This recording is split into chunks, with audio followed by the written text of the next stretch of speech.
即时新闻综合报道，日本北海道及东北地区昨天25日起降下超强风雪，昨天傍晚札幌附近城市甚至出现零能见度的情况，小樽则传出将近10栋民宅屋顶被强风吹翻，另外铁路交通已有超过200车班停驶。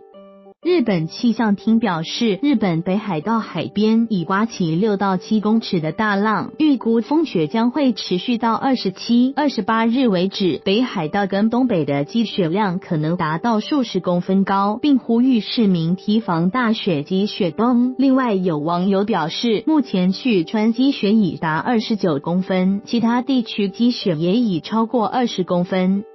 气象厅警告，一股低气压24日清晨在朝鲜半岛一带形成，迅速增强并移向日本海方向，预料在今天会通过北海道，加上另一股由太平洋移向日本东北的低气压，两者将于今晚在鄂霍次克海结合成一股更大的炸弹低气压。